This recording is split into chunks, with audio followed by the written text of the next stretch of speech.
Shalom warga kerajaan, selamat pagi, happy blessed weekend bagi setiap kita. Apapun yang sedang saudara hadapi hari ini, percayalah bahwa Tuhan bersama dengan kita. Dia Allah Immanuel yang tidak pernah meninggalkan kita. Nah, pagi hari ini tidak seperti biasanya kita nyanyi dulu, tapi sekarang khusus hari ini saya akan langsung membagikan sesuatu bagi setiap kita Bapak Ibu Saudara. Dan ini adalah pengantar untuk sharing firman Tuhan yang akan saya bawakan di ibadah raya hari Minggu besok. Nah, biarlah ini menjadi sesuatu yang berkesinambungan bagi kita, karena saya rindu sekali supaya tema kita di bulan ini, Suffering for the King, ini benar-benar menjadi sesuatu yang kita pahami, yang kita mengerti. Kenapa? Karena penderitaan adalah sesuatu yang tidak pernah akan bisa dilepaskan dari kehidupan kita selama kita tinggal di bumi. Selama kita ada di dalam dunia ini, selama kita masih menampakkan kaki di bumi ini, penderitaan akan selalu ada dalam kehidupan kita. Tapi seperti yang sudah kita pelajari beberapa waktu terakhir ini, khususnya di bulan ini, bahwa penderitaan itu tidak akan mampu memisahkan kita dari kebaikan Allah. Justru di tengah-tengah penderitaan itu kita akan melihat bagaimana kuasa Allah yang sempurna itu terlaksana atau terjadi dalam kehidupan kita. Orang fasik dan orang benar dua-duanya mengalami penderitaan selama ada di dalam dunia ini.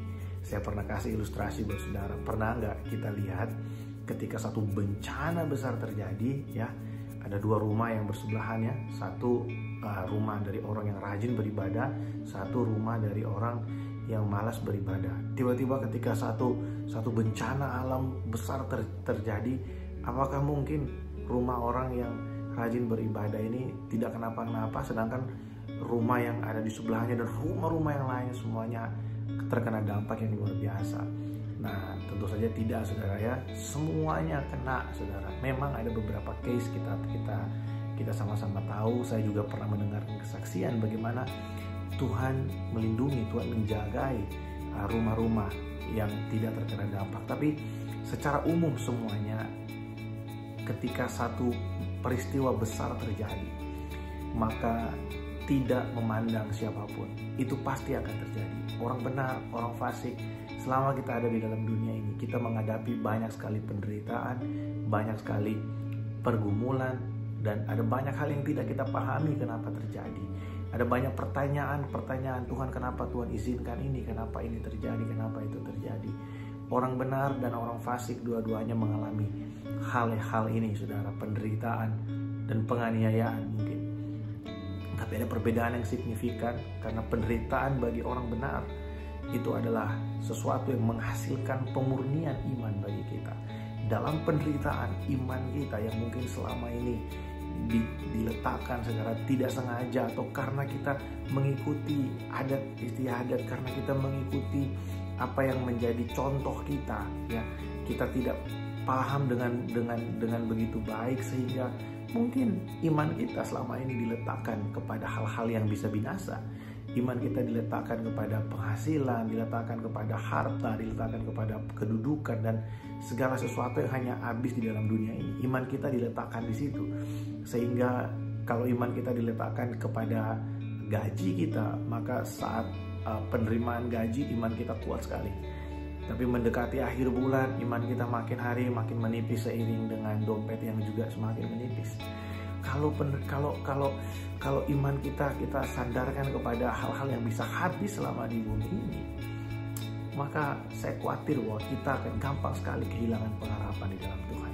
Tapi buat orang benar, ya, penderitaan itu adalah sesuatu yang menghasilkan pemurnian, sehingga iman kita yang mungkin dulunya diletakkan di hal-hal yang bisa habis, melalui penderitaan, iman kita dikembalikan kepada tempat yang seharusnya kita dimurnikan. Iman kita dimurnikan, kita meletakkannya, kita mengarahkannya hanya kepada Allah sebagai Raja yang memerintah dalam kehidupan kita, sebagai Tuhan yang Maha Kuasa, Allah yang berkuasa atas seluruh kehidupan kita.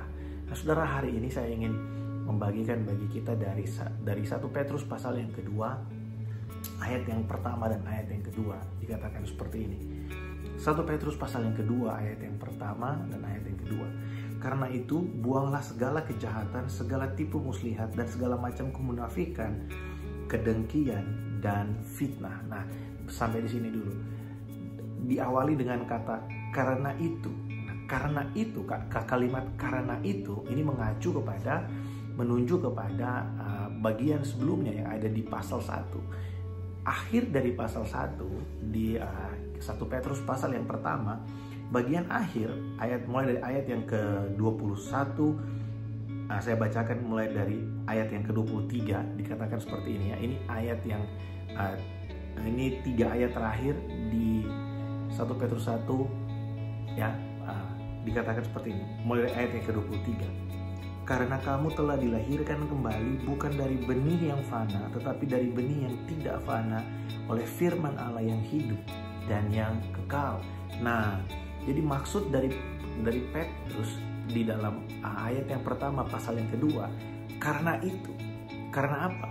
Karena kamu telah dilahirkan kembali bukan dari benih yang fana, tapi dari firman Allah. Karena kamu telah mengalami kelahiran kembali. Karena roh yang ada dalam kamu itu sudah digantikan, lahir kembali. Roh yang membawa benih firman Allah. Benih yang harusnya terpancar keluar dari kehidupan kita secara nyata. Dan Petrus memberikan penekanan di situ di ayat yang pertama pasal yang kedua. Karena itu, karena kamu telah dilahirkan kembali, buanglah segala kejahatan, segala tipu muslihat, dan segala macam kemunafikan, kedengkian, dan fitnah. Jadi Petrus ingin menegaskan bagi setiap kita orang percaya, kalau kita sudah mengalami kelahiran kembali. Kapan kita mengalami itu? Ketika kita mengaku dengan mulut, percaya dalam hati, kita memberikan hidup kita untuk menerima Dia sebagai Tuhan dan Raja. Pada saat itu adalah titik dari kehidupan yang baru. Kita memulai satu perjalanan dengan Tuhan, sehingga Dia berurusan dengan kehidupan kita. Kita dilahirkan kembali. Yang dilahirkan bukan tubuh jasmani, tapi sifat-sifat kita dilahirkan kembali. Tuhan mulai merombak segala sesuatu yang salah dalam hidup ini melalui penderitaan dan melalui proses yang ada dalam kehidupan. Dia membentuk kita untuk kita menjadi serupa dan segambar dengan Dia, sesuai dengan rencana Allah. Nah, Petrus memberikan penjelasan itu bahwa buanglah segala kedengkian, buanglah segala kejahatan, kebohongan, kemunafikan. Ini adalah satu peringatan untuk kalau kita sudah dilahirkan kembali, mari kita hidup dengan terbuka di hadapan Allah. Jangan lagi ada yang kita tutup-tutupi di hadapan Allah. Percayalah bahwa Allah itu mengasihi kita. Percayalah bahwa Tuhan lebih mengingini pertobatan kita daripada mengingini kebinasaan kita. Ini kita harus taruh dalam pikiran kita bahwa Tuhan lebih menginginkan pertobatanku, Tuhan lebih menginginkan pemulihanku daripada membinasakan atau kebinasaanku. Sehingga dalam segala situasi mungkin begitu berat buat kita tidak gampang terprovokasi oleh tembakan-tembakan dari si jahat dalam pikiran kita yang berkata, Tuhan mau kamu binasa, Tuhan mau kamu hancur, Tuhan sengaja mencelakai kamu. Nah, Petrus dengan sangat baik memberikan ini buat setiap kita. Karena kamu sudah dilahirkan kembali, buang segala kemunafikan, buang segala kebohongan, buang segala fitnah. Ketika kita selesai dengan itu semua, ketika kita melepaskan semua itu dari kehidupan kita, maka di ayat yang kedua, Rasul Petrus memberikan kita apa yang harus kita lakukan for the next step. Ayat yang kedua dikatakan seperti ini. Dan jadilah sama seperti bayi yang baru lahir, yang selalu ingin akan air susu yang murni dan yang rohani, supaya olehnya kamu bertumbuh dan beroleh keselamatan. Saudara perhatikan, setelah waktu kita dilahirkan kembali, kita melepaskan segala sifat-sifat kehidupan yang lama yang penuh dengan kemunafikan, penuh dengan kejahatan. Kita meninggalkan semua itu dan tidak berhenti sampai di situ. Kita harus memulai satu gaya hidup yang baru, yaitu kita merindukan seperti seorang bayi yang baru lahir, yang rindu akan air susu yang murni. Berbicara tentang pengajaran yang murni dari Allah, pengajaran yang benar dari Allah, pengajaran yang sesuai dengan perkataan Allah, yang sesuai dengan perintah-perintah Allah, pengajaran yang benar yang akan membuat kita bertumbuh ke arah Kristus. Saudara, setelah kita dilahirkan kembali, jangan lagi hidup dengan cara-cara pandang orang yang belum mengenal Allah. Saudara, ada banyak sekali kepercayaan-kepercayaan yang sebenarnya tidak dibangun dari kebenaran firman Tuhan, yang melekat dalam kehidupan manusia. Dan Tuhan mau ketika kita sudah dilahirkan kembali, kita tidak lagi menyandarkan hidup kita kepada kepercayaan-kepercayaan itu. Tapi kita merindukan, Tuhan berikan aku pengajaran yang murni. Tuhan ajari aku sesuatu yang baru. Tuhan berikan aku firman-Mu yang murni, yang mampu untuk mengubahkan kehidupanku. Seperti firman Tuhan berkata bahwa perkataan Tuhan itu seperti air yang mengalir, dan air itu yang memurnikan, membersihkan hati nurani kita. Perkataan Tuhan itu suci. Dia menyucikan setiap kita, hati kita, pikiran kita disucikan oleh firman Allah. Saudara, di ayat yang kedua, Sana Petrus berkata, supaya kamu bertumbuh dan beroleh keselamatan. Bapak Ibu Saudara, ketika kita merindukan firman Allah, merindukan itu seperti kita merindukan seperti seorang bayi yang baru lahir yang merindukan air susu yang murni, dan bukan hanya sekedar murni tapi yang juga rohani, berbicara tentang hubungan kita pribadi dengan Tuhan. Kebenaran firman Tuhan yang kita baca harus beriringan dengan persekutuan kita secara pribadi dengan Tuhan di dalam roh. Jadi bukan hanya cara pandang kita yang bukan hanya informasi yang masuk ke dalam pikiran kita, tapi juga di dalam roh kita punya, semakin hari kita punya relasi yang semakin intim dengan Tuhan, semakin dekat dengan Tuhan, kita semakin mengerti pribadinya. Firman Tuhan berkata, sebab Allah itu roh, barang siapa menyembahnya harus menyembah Dia di dalam roh dan di dalam kebenaran. Menyembah Tuhan di dalam roh bukan berbicara tentang kita harus selalu berbahasa roh, tapi menyembah Tuhan di dalam roh itu berbicara tentang ada satu awareness, ada satu kesadaran tentang sesuatu, tentang seorang pribadi, yaitu Tuhan. Maksudnya adalah dimanapun kita berada, kita bisa menyembah Dia karena Dia adalah roh. Dan saudara, mari kita merindukan Tuhan, merindukan pengajaran-pengajaran yang murni. Kita merindukan firman-Nya setiap hari. Kita merindukan persekutuan dengan Tuhan setiap hari di dalam roh.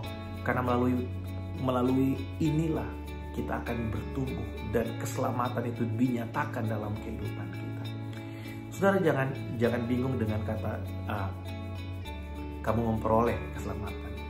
Maksud dari Petrus di situ adalah bukan ini adalah syarat keselamatan, tapi keselamatan itu harus akan terjadi dalam kehidupan kita, akan termanifestasi secara nyata dalam kehidupan kita ketika kita merindukan firman setiap hari, ketika kita membangun hubungan setiap hari dengan Tuhan di dalam doa-doa kita, di dalam doa-doa pribadi kita, di dalam saat teduh kita. Saudara, biarlah ini menjadi sesuatu yang menguatkan kita. Besok hari Minggu saya akan sharing buat kita masih dengan tema yang sama, suffering for the King, menderita bagi sang raja. Nah, ini adalah awal dari bagian pertama dari sharing saya besok, yang saya akan bagikan ke saudara bagaimana kita menderita, orang-orang yang sudah dilahirkan kembali. Kita diberikan arahan oleh firman Allah untuk kita meninggalkan sifat-sifat yang lama yang penuh dengan kemunafikan dan kejahatan, dan kita diberikan satu arahan untuk kita merindukan kebenaran firman Allah yang murni, dan juga merindukan hubungan pribadi dengan Tuhan setiap hari, semakin dekat dengan pribadinya. Karena di dalam dunia ini kita akan terus berhadapan dengan penderitaan. Kita akan terus berhadapan dengan hal-hal yang mengagetkan mungkin buat kita, karena ada orang yang berkata, wah ternyata dunia ini jahat ya. Wah, memang kita tinggal di dalam dunia yang sudah jatuh ke dalam dosa. Kita tinggal di antara orang-orang juga yang sudah jatuh ke dalam dosa. Bahkan saya dan saudara juga, kita ada di dalam dunia ini, kita juga adalah orang-orang yang berdosa. Orang berdosa yang dikasihi dan diselamatkan oleh Allah. Saudara, biarlah ini menjadi perenungan yang baik bagi setiap kita. Setelah kita dilahirkan kembali, mari tinggalkan hidup lama kita.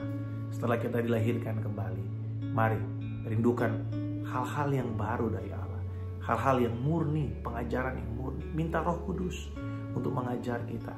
Nah, dalam surat yang ditulis oleh Yakobus, dia berkata, aku meminta kepada Allah supaya memberikan roh hikmat dan wahyu untuk mengenal Dia dengan benar.